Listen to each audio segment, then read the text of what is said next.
پر لا الہ الا اللہ اللہ اکبر کا ذکر کرتے ہوئے آئے تو اللہ پاک کا نام جپتے ہوئے آئے.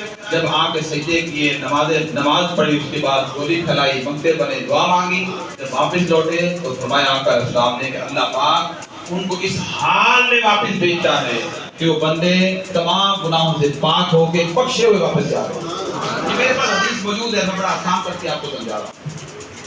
یعنی یہ حال ہوتا ہے تو پتہ یہ چلا جو آج کے دن بخشا جائے گا.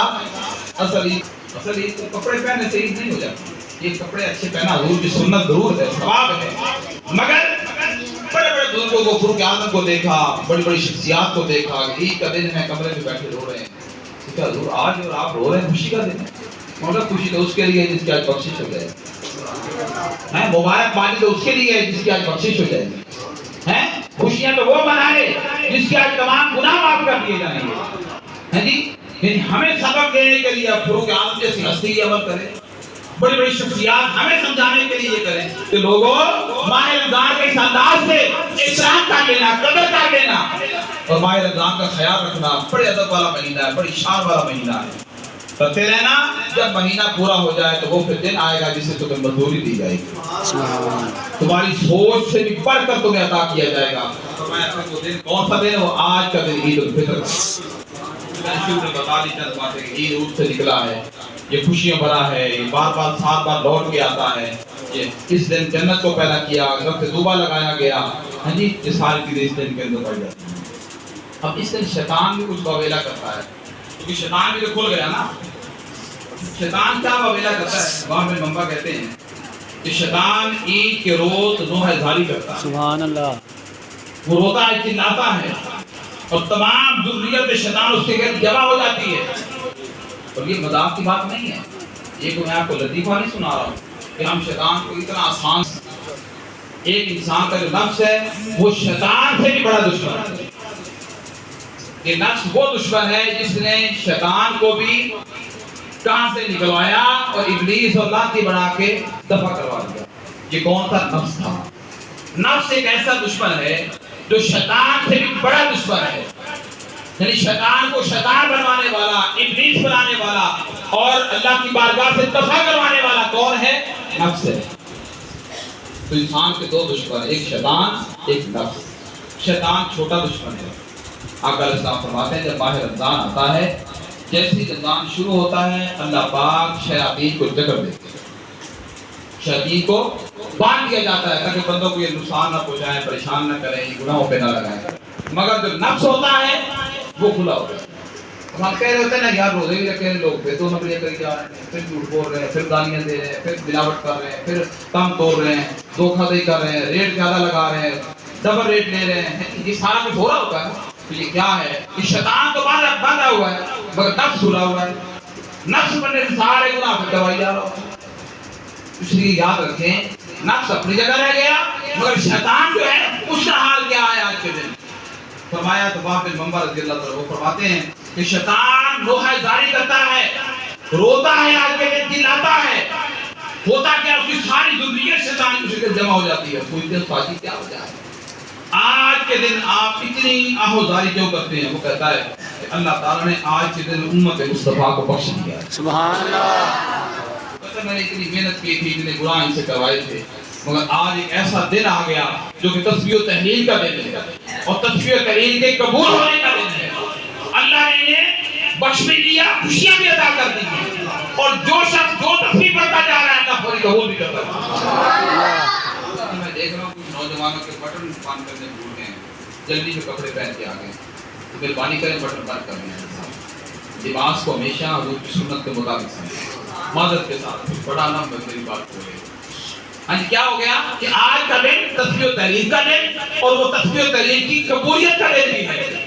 یعنی سونے پہ سہاگا یہ ہو گیا کہ حضور فرماتے ہیں کہ جو بندہ جو تسبیح و تحلیل پڑھے گا وہ قبول بھی ہو جائے گی, اس سے گناہ بھی معاف کر دیے جائیں گے. آج کے دن کا پھر یہ عالم ہوتا ہے. اور فرمایا آج کا دن توبہ کا دن ہے, آج کا دن استغفار کا دن ہے, آج کا دن تسبیح و تحلیل کا دن ہے, آج اللہ تعالیٰ کی بڑائی بولنے کا دن ہے, آج اللہ کی بارگاہ کا شکریہ ادا کرنے کا دن ہے, اللہ کی بارگاہ میں شکرانے کے نفل پڑے جائیں کہ یا اللہ تیرا شکر ہے, تو نے خوشیاں میں عطا کر. سبحان اللہ. فرمائیے آمین. اور پھر جیسا کہ اللہ پاک نے فرمایا کہ پوری کرو تم گنتی، اللہ کی بڑائی بولو اس پر کہ اس نے تمہیں ہدایت کی اور کہیں تم شکر گزار ہو جاؤ۔ دوسری آیت کریمہ میں فرمایا لئن شکرتم لازیدنکم ولئن کفرتم ان عذابی لشدید، اگر تم میرا شکر کرو گے تو میں نعمتیں اور زیادہ طاقت دوں گا۔ نعمتیں تو ماہ رمضان میں دیکھا نہیں، ماہ رمضان آتا ہے تو اتنی نعمتیں ہو جاتی ہیں۔ اللہ پاک فرماتا ہے مزید تم شکر ادا کرو گے، شکریہ ادا کرنے والے بن جاؤ گے، اور زیادہ ادا کر دوں گا۔ اگر نہ شکریہ کرو گے تو میرا عذاب بڑا سخت ہے، میرا عذاب بڑا سخت ہے۔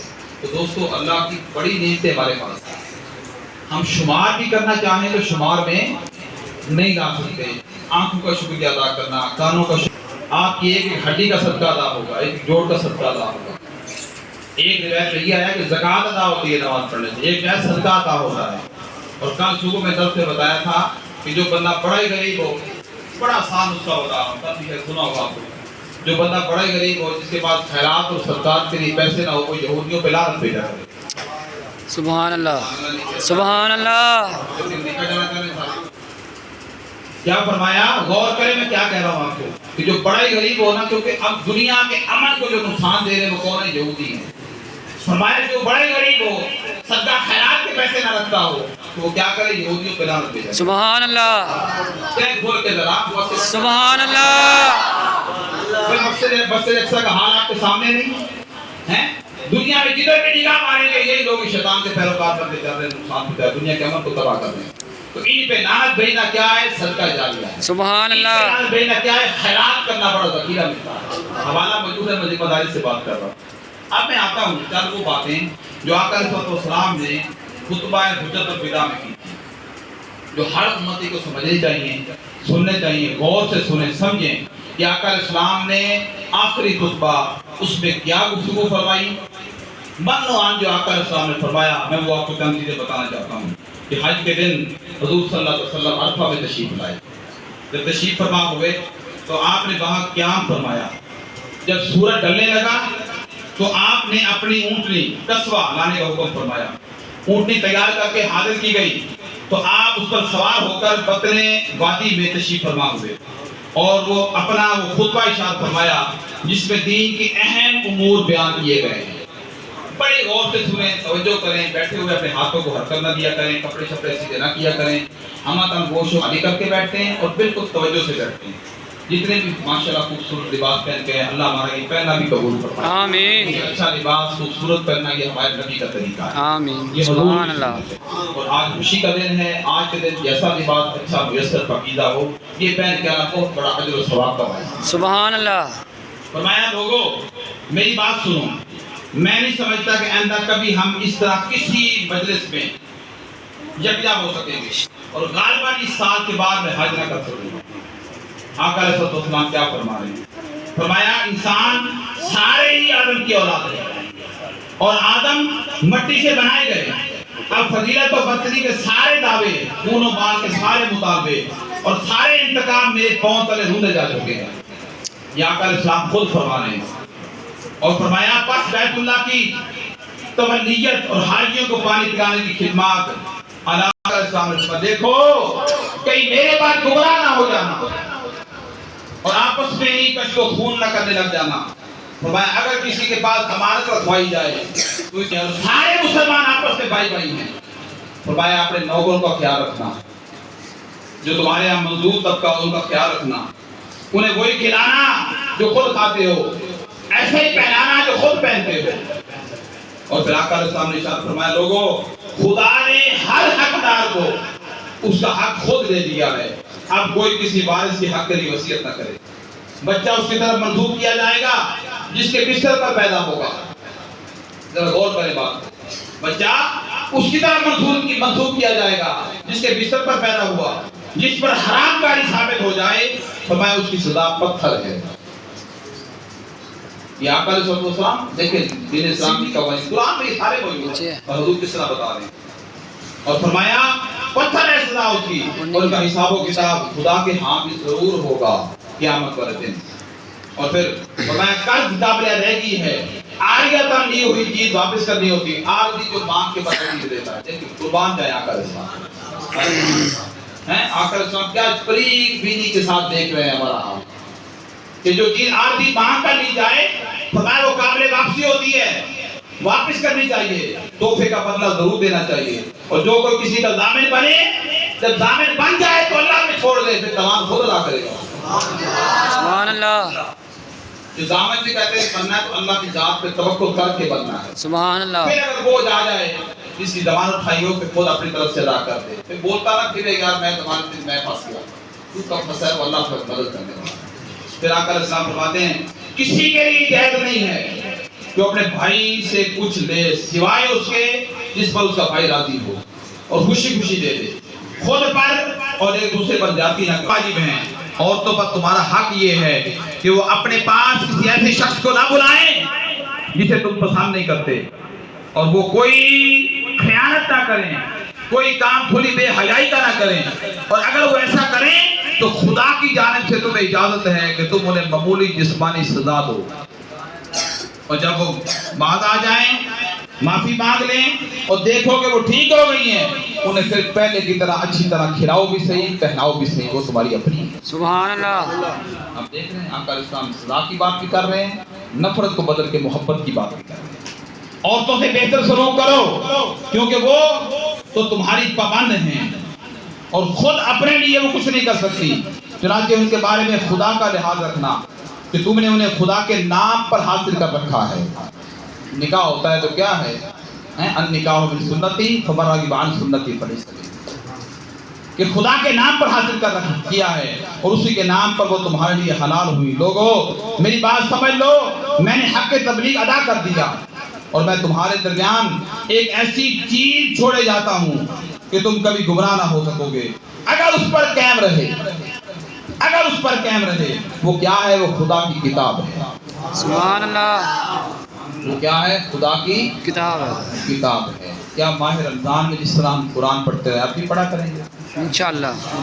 کریں نا ذرا من انشاءاللہ نہ کہیں، وعدہ کریں، وعدہ کہ آپ بھی قرآن سے اسی طرح محبت کریں گے، اس قرآن کو اسی طرح اپنے طاقوں میں سے اٹھائیں گے، اس قرآن کو اسی طرح روز پڑھا کریں گے، سمجھ کے پڑھیں گے، ترجمے سے پڑھیں گے، تفسیر سے پڑھیں گے کہ اللہ کے کلام میں کیا ہے.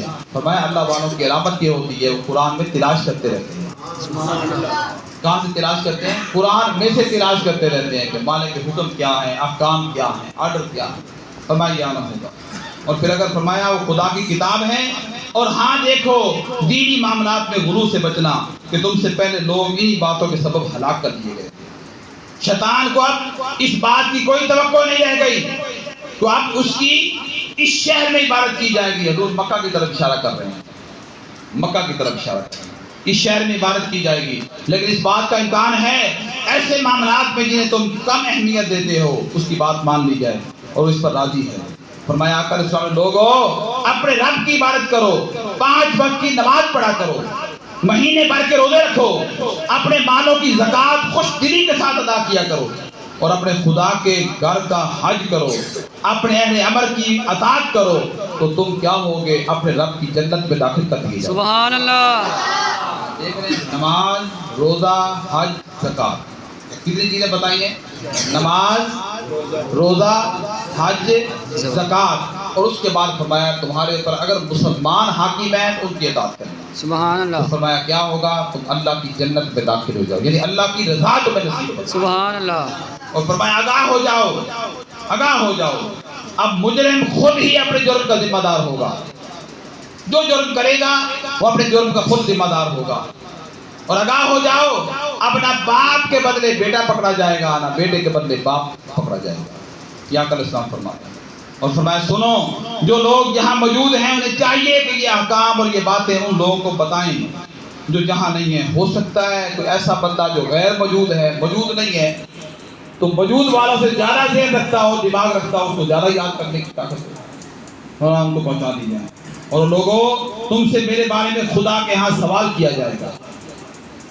آقا علیہ السلام کیا فرما رہے ہیں؟ 1.25 لاکھ کا مجمع ہے اور آقا علیہ السلام میدان عرفات میں یہ فرما رہے ہیں. عرفہ میں حضور فرما رہے ہیں تم سے میرے بارے میں خدا کے ہاں سوال کیا جائے گا، بتاؤ تم کیا جواب دو گے؟ لوگوں نے جواب دیا ہم اس بات کی شہادت دیں گے کہ آپ نے اللہ کی امانت دین حق ہم تک پہنچا دی. سبحان اللہ. آپ نے حق رسالت ادا فرما دیا اور آپ نے ہماری خیر خواہی پوری کی پوری کر دی. یہ سن کر آقا علیہ السلام نے اپنی انگشت شہادت آسمان کی طرف اٹھائی اور لوگوں کی جانب اشارہ کرتے ہوئے کہا، 3 بار یہ دعا فرمائی، خدایا گواہ ہو جانا، خدایا گواہ ہو جانا، خدایا گواہ۔ یہ باتیں بتانے کا مطلب یہ نہیں ہے کہ حضور ان کو سنا رہے تھے اور وہ سن رہے تھے، یہ باتیں آپ کو سنانے کا مطلب ہے کچھ تازہ ہو جائے ہمیں، یہ میرے آقا کا فرمان ہمیں تازہ ہو جائے کہ مسلمان کا بھائی ہے جی، قرآن پڑھنا ہے، زکوٰۃ جن پہ بنتی ہے زکوٰۃ خوش دلی کے ساتھ لینی ہے، امانت کا مطلب امانت ہے، عارضی چیز لینی ہے تو واپس کرنی ہوتی ہے، یہ ساری چیزیں جو میں نے آپ کو بتائی ہیں یہ دین ہے، یہ اسلام ہے، اس پہ عمل کرنا ہے تو بات بننی ہے۔ اللہ ہمارے حال پہ رحم و کرم فرمائے۔ تو یاد رکھیں دوستو، ماہ رمضان چلا گیا، آج وہ دن آ گیا جو مزدوری ملنے کا دن ہے، اللہ پاک بڑا ہی کریم ہے، انشاءاللہ مزدوری ہمیں ضرور دے گا، ٹھیک ہے نا جی، اللہ نے ہمیں اپنے گھر میں بلایا ہے، آنے کی توفیق دی ہے، ضرور بخشش ہوگی، گناہ معاف کر دیے جائیں گے، مگر یہ یاد رکھیں کہ ہمیں اپنے آپ کو دیکھنا ہوگا، ایسا نہ ہو کہ جو لوگ جن کو سحری میں اٹھنے کی توفیق تھی وہی تہجد والے بن جائیں، اب عادت تو پڑی ہوئی ہے جاگنے کی، وہی تہجد کی عادت ڈال لیں اپنے آپ کو، جیسے سحری میں اٹھتے تھے، عادت چل رہی ہے، چلتی رہ جائے گی، سونے پہ سہاگا بن جائے گا۔ جس طرح ماہ رمضان میں نمازیں پڑھنے کی عادت پابندی کے ساتھ پڑ گئی تھی، اس پابندی کو پکا کر لیں، اذان ہوئی ہے، نماز پڑھ گئی، دوسری کا انتظار کرنے لگ جائے تو یہ مومن کی علامت ہو جائے گی، 5 نمازیں پوری شروع ہو جائیں گی۔ اسی طرح قرآن پاک کی تلاوت ہے، کوئی آپ کا معمول صبح کا تھا، کوئی مغرب کے بعد کا تھا، جو رات کا تھا، ان معمولات میں کم کر دیں مگر چھوڑیں نہیں، ہے جی، چھوڑے نہیں قرآن کو، ہر روز کا 1 رکوع ہی پڑھ لیا کریں، آدھا رکوع ہی پڑھ لیا کریں، مگر پڑھیں ضرور کیونکہ اللہ کا کلام ہے۔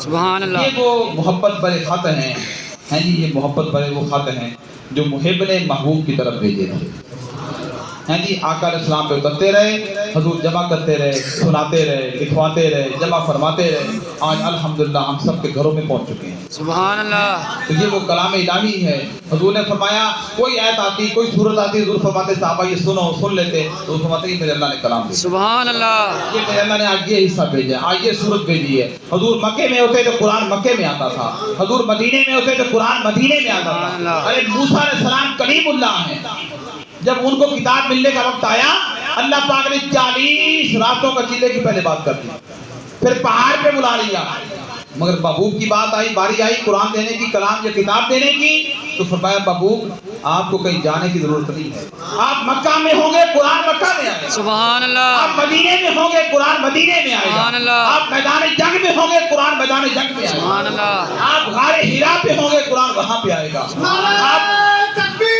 اللہ۔